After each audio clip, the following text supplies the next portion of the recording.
దేశంలో కరోనా పరిస్థితులపై ప్రధాని నరేంద్ర మోదీ మాట్లాడుతున్నారు. ప్రత్యక్ష ప్రసారం ద్వారా చూద్దాం. कुछ सप्ताह पहले तक स्थितियां संभली हुई थी और फिर ये कोरोना की दूसरी वेव तूफान बनकर आ गई. जो पीड़ा आपने सही है, जो पीड़ा आप सह रहे हैं, उसका मुझे पूरा एहसास है. जिन लोगों ने बीते दिनों में अपनों को खोया है, मैं सभी देशवासियों की तरफ से उनके प्रति संवेदनाएं व्यक्त करता हूं.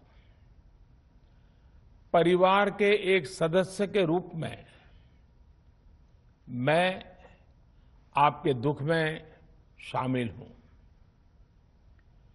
चुनौती बड़ी है, लेकिन हमें मिलकर अपने संकल्प, अपने हौसले और तैयारी के साथ इसको पार करना है. साथियों, अपनी बात को विस्तार देने से पहले मैं देश के सभी डॉक्टरों, मेडिकल स्टाफ, पैरामेडिकल स्टाफ, हमारे सभी सफाई कर्मचारी भाई बहन, हमारे एम्बुलेंस के ड्राइवर्स, हमारे सुरक्षा बल, पुलिसकर्मी, सभी की सराहना करूंगा. आपने कोरोना की पहली वेव में भी अपना जीवन दांव पर लगाकर लोगों को बचाया था. आज आप फिर इस संकट में अपने परिवार, अपने सुख, अपनी चिंता छोड़कर दूसरों का जीवन बचाने में दिन रात जुटे हुए हैं. साथियों, हमारे शास्त्रों में कहा गया है, त्याज्यम न धैर्यम विदुरेऽपि काले, अर्थात कठिन से कठिन समय में भी हमें धैर्य नहीं खोना चाहिए. किसी भी परिस्थिति से निपटने के लिए हम सही निर्णय लें, सही दिशा में प्रयास करें, तभी हम विजय हासिल कर सकते हैं. इसी मंत्र को सामने रखकर आज देश दिन रात काम कर रहा है. बीते कुछ दिनों में जो फैसले लिए गए हैं, जो कदम उठाए गए हैं, वो स्थिति को तेजी से सुधारेंगे. इस बार कोरोना संकट में देश के अनेक हिस्से में ऑक्सीजन की डिमांड बहुत ज्यादा बढ़ी है. इस विषय पर तेजी से और पूरी संवेदनशीलता के साथ काम किया जा रहा है. केंद्र सरकार, राज्य सरकारें, प्राइवेट सेक्टर, सभी की पूरी कोशिश है कि हर जरूरतमंद को ऑक्सीजन मिले. ऑक्सीजन प्रोडक्शन और सप्लाई को बढ़ाने के लिए भी कई स्तरों पर उपाय किए जा रहे हैं. राज्यों में नए ऑक्सीजन प्लांट्स हो, 1 लाख नए सिलेंडर पहुंचाने हो, औद्योगिक इकाइयों में इस्तेमाल हो रही ऑक्सीजन का मेडिकल इस्तेमाल हो, ऑक्सीजन रेल हो, हर प्रयास किया जा रहा है. साथियों, इस बार जैसे ही कोरोना के केस बढ़े, देश के फार्मा सेक्टर ने दवाइयों का उत्पादन और बढ़ा दिया है. आज जनवरी फरवरी की तुलना में देश में कई गुना ज्यादा दवाइयों का प्रोडक्शन हो रहा है। इसे अभी और तेज किया जा रहा है। कल भी मेरी देश की फार्मा इंडस्ट्री के बड़े जो प्रमुख लोग हैं, उसके जो एक्सपर्ट लोग हैं, उनसे बहुत लंबी चर्चा हुई है। प्रोडक्शन बढ़ाने के लिए हर तरीके से दवाई कंपनियां की मदद ली जा रही है। हम सौभाग्यशाली हैं कि हमारे देश के पास इतना बड़ा मजबूत फार्मा सेक्टर है जो बहुत अच्छी और तेजी से दवाइयां बनाता है। इसके साथ ही अस्पतालों में बेड की संख्या को बढ़ाने का भी काम तेजी से चल रहा है। कुछ शहरों में ज्यादा डिमांड को देखते हुए विशेष और विशाल कोविड हॉस्पिटल बनाए जा रहे हैं। साथियों, पिछले वर्ष जब देश ने कोरोना के कुछ ही मरीज सामने आए थे, उसी समय भारत में कोरोना वायरस के खिलाफ प्रभावी वैक्सीन के लिए काम शुरू कर दिया था। हमारे वैज्ञानिकों ने दिन रात एक करके बहुत कम समय में देशवासियों के लिए वैक्सीन विकसित की है। आज दुनिया की सबसे सस्ती वैक्सीन भारत में है। भारत की कोल्ड चेन व्यवस्था के अनुकूल वैक्सीन हमारे पास है। इस प्रयास में हमारे प्राइवेट सेक्टर ने इनोवेशन और एंटरप्राइज की भावना का बेहतरीन प्रदर्शन किया है। वैक्सीन्स की अप्रूवल्स और रेगुलेटरी प्रोसेसेस को फास्ट ट्रैक पर रखने के साथ ही सभी साइंटिफिक और रेगुलेटरी मदद को बढ़ाया गया है। यह एक टीम एफर्ट है जिसके कारण हमारा Bharat 2 made in India vaccine के साथ दुनिया का सबसे बड़ा टीकाकरण अभियान शुरू कर पाया। टीकाकरण के पहले चरण से ही गति के साथ ही इस बात पर जोर दिया गया कि ज्यादा से ज्यादा क्षेत्रों तक, जरूरतमंद लोगों तक वैक्सीन पहुंचे। दुनिया में सबसे तेजी से भारत में पहले 10 करोड़, फिर 11 करोड़ और अब 12 करोड़ वैक्सीन डोज दिए गए हैं। आज कोरोना से इस लड़ाई में हमें हौसला मिलता है कि हमारे health care workers, frontline corona warriors और सीनियर सिटीजन्स के एक बड़े हिस्से को वैक्सीन का लाभ मिल चुका है। साथियों, कल ही वैक्सीन को लेकर हुए एक और अहम फैसला भी हमने किया है।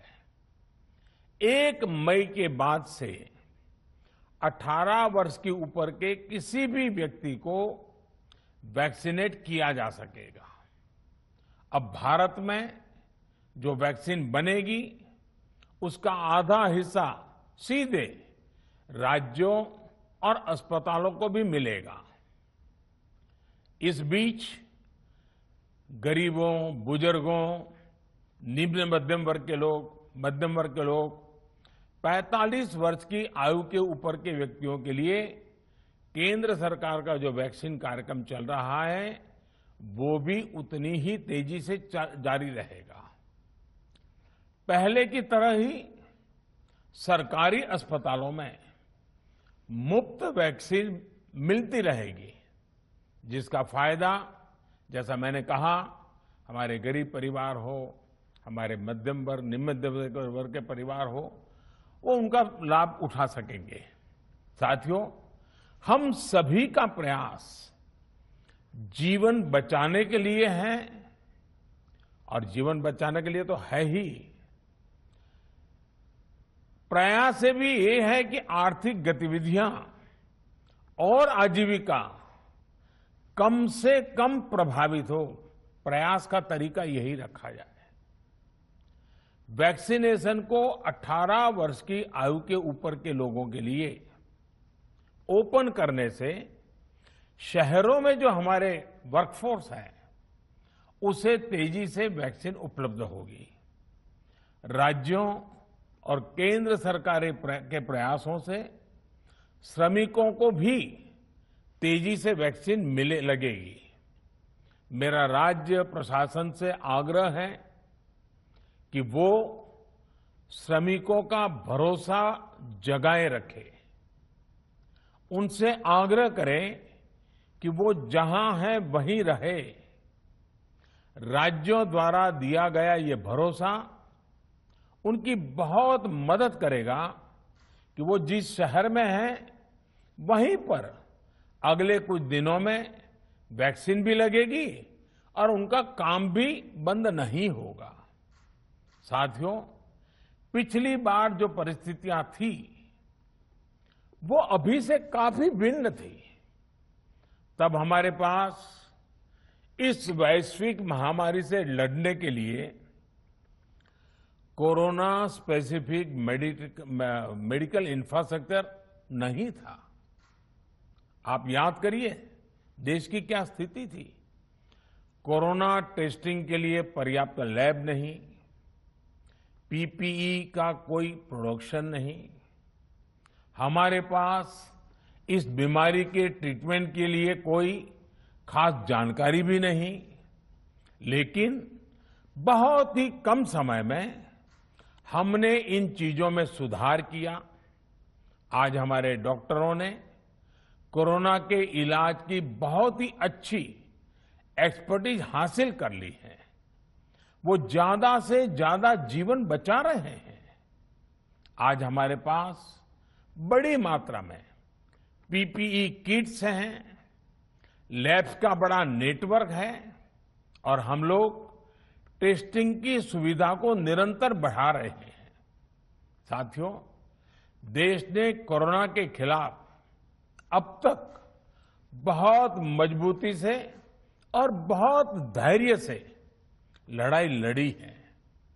इसका श्रेय आप सभी को, सभी देशवासियों को ही जाता है। अनुशासन और धैर्य के साथ कोरोना से लड़ते हुए आप देश को यहां तक लाए हैं। मुझे विश्वास है जन भागीदारी की ताकत से हम कोरोना के इस तूफान को भी परास्त कर पाएंगे। आज हम अपने चारों ओर देख रहे हैं कि कैसे कई लोग, कई सामाजिक संस्थाएं जरूरतमंदों तक मदद पहुंचाने में दिन रात जुटे हैं। दवाई पहुंचाना हो, खाने या रहने की व्यवस्था करनी हो, लोग पूरे मनोयोग के साथ काम कर रहे हैं।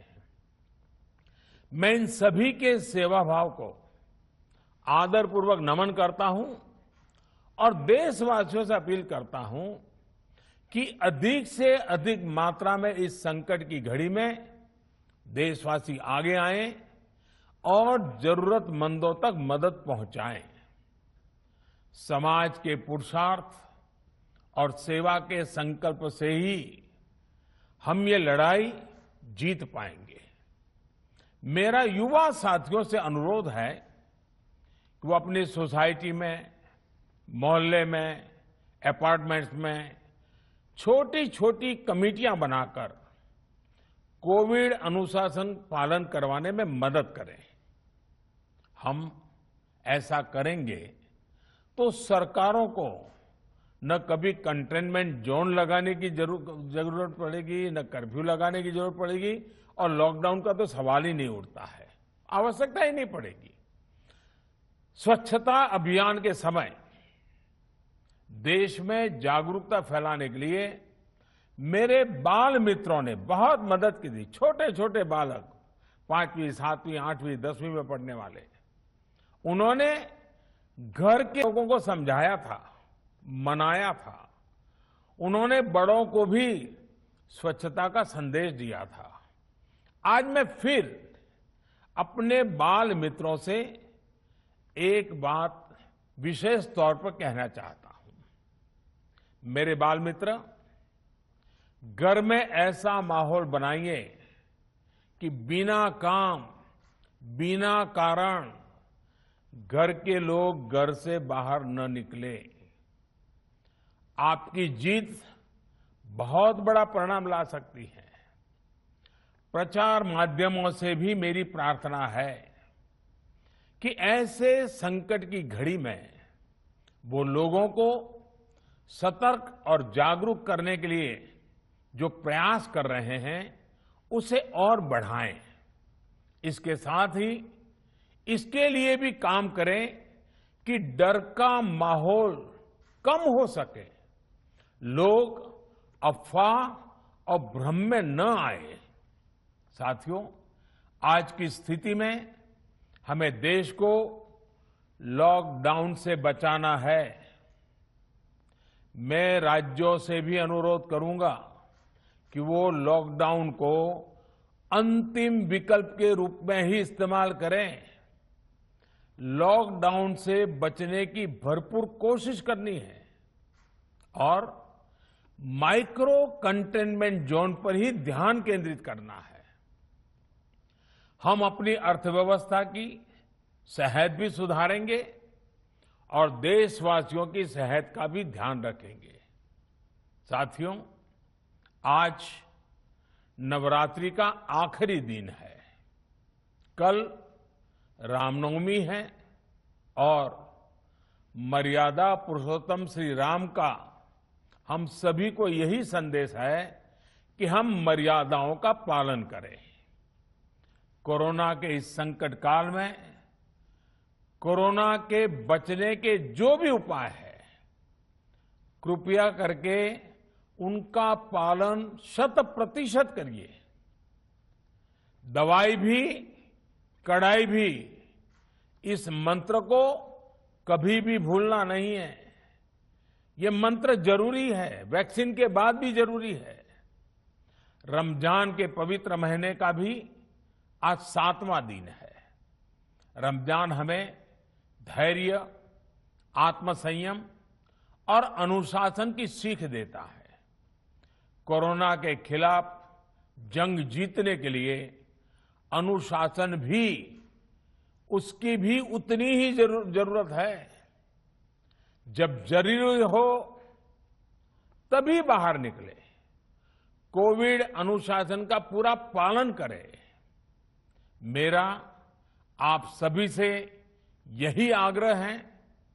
मैं आपको फिर ये भरोसा देता हूं, आपके इस साहस, धैर्य और अनुशासन के साथ जुड़कर आज जो परिस्थितियां हैं उन्हें बदलने में देश कोई कोर कसर नहीं छोड़ेगा। आप सभी स्वस्थ रहें, आपका परिवार स्वस्थ रहे, इसी कामना के साथ मैं अपनी बात समाप्त करता हूं। आपका बहुत बहुत धन्यवाद।